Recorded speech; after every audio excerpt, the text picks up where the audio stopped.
এবার দেখতে পাচ্ছি। কিন্তু বললাম লাইভ পিকচার করছে কিনা, লাইভ পিকচার করলে পরে তখন দেখতে পাচ্ছি। ওর দেখতে অসুবিধা হলে সেটা আমাকে জানাবে কিন্তু, কারণ আমি কিন্তু এখান থেকে সেটা বুঝতে পারি। দেখো যে কোনো নাম্বার থেকে যখন 0 সাবট্রাক্ট করছি, তার মানে নাম্বারটা যা ছিল সেটাই থেকে যাবে, নাম্বার ইটসেলফ থেকে যাবে। মানে এই ক্ষেত্রে আমরা এই সাবট্রাকশনটা করে দেখবই না, আমরা ডাইরেক্ট অ্যান্সার দেবো। তুমি অঙ্কগুলো ঠিক করেছো, কিন্তু প্রত্যেকটা কি করেছো, সাবট্রাকশনটা করেছো। আমি ডাইরেক্ট লিখে দেবো 2395।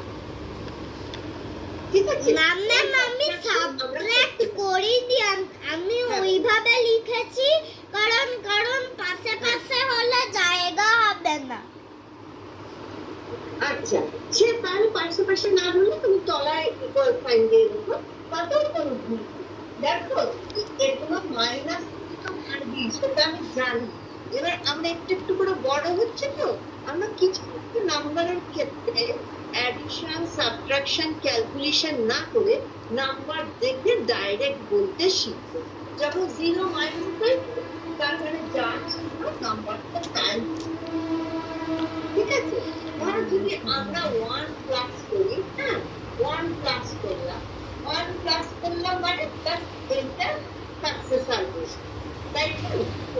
তুমি কিন্তু দেখো তুমি অঙ্কগুলো একদমই ঠিক করেছো, অঙ্কগুলো কোনো ভুল নেই, কিন্তু তুমি কি করেছো, তুমি এটাকে খরচ করেছো, এখন তখন পারবো। এবার আমরা বড়দের মতো ডাইরেক্ট করবো, এই অ্যাডিশন আর আমরা করবো, এই অ্যাডিশনটা করবো না, ডাইরেক্ট এইটা লিখবো। প্লাস 1 আছে মানে সাকসেস। যদি ধরো -1 বলি, আমরা এটা দেখে আমরা -1 বলি, বলো তাহলে আমরা কি কোনো মাইনাস না করে আমরা একবারে ডাইরেক্ট কি লিখবো? 2396 না, -1 লিখেছি, -1 অ্যাড 1 প্লাস 1 2394 1 একদম ঠিক, ভেরি গুড। আমি জানি তুমি একদম পারো, একবারে বলতে পারো। এই যদি যেখানে তোমাকে অঙ্ক করতে দিচ্ছে আলাদা, কিন্তু 0 1 এইরকম যখন অ্যাড বা মাইনাস করতে দিচ্ছে, আমরা তখন কোনো ক্যালকুলেশন না করে ডাইরেক্ট বসি। ধরো তো সেম নাম্বারের মধ্যে যদি মাইনাস, ধরো আমি বলতাম 95 মাইনাস 295, দুটো সেম নাম্বারের মধ্যে সাবট্রাক্ট হলো, তখন কি আসে आंसर?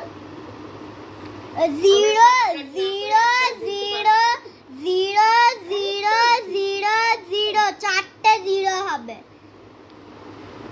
হ্যাঁ একদম ঠিক, আমরা চারটে 0 লিখতে পারি, শুধু 0 লিখতে পারি। ঠিক আছে, সেটা আমরা চারটে 0।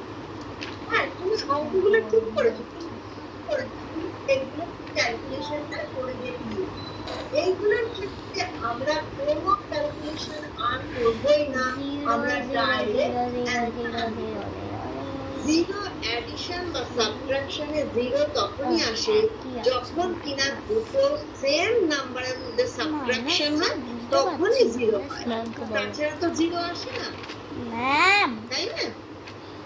হ্যাঁ, তো কাজে এগুলো আমরা ক্যালকুলেশন করব। ম্যাম বলো ম্যাম, এই লেখাটা হালকা হয়েছে। রেকর্ডটা হালকা হয়েছে মানে আমি বুঝতে পারলাম না, বলো। মানে বোর্ডটা হালকা হয়েছে? হ্যাঁ। আচ্ছা আচ্ছা আচ্ছা, তুমি কি দেখতে পাচ্ছ না? আমি আরেকবার লিখবো ডার্ক করে। হ্যাঁ ম্যাম। আচ্ছা চলো ম্যাম, এবার ঠিক আছে? ম্যাম এবার ঠিক আছে। 2395 মাইনাস 2395 যখন লিখছি, আমরা একবারে 0 0 0 আমরা কিন্তু কি যেটা করেছি, তুমি যেটা করেছো একদম করেছো, এটা কোনো ভুল করেনি, কিন্তু আমরা একটু বড় হচ্ছি তো, আমরা কতগুলো ইজি নাম্বারের ক্ষেত্রে এই সাবট্রাকশনটা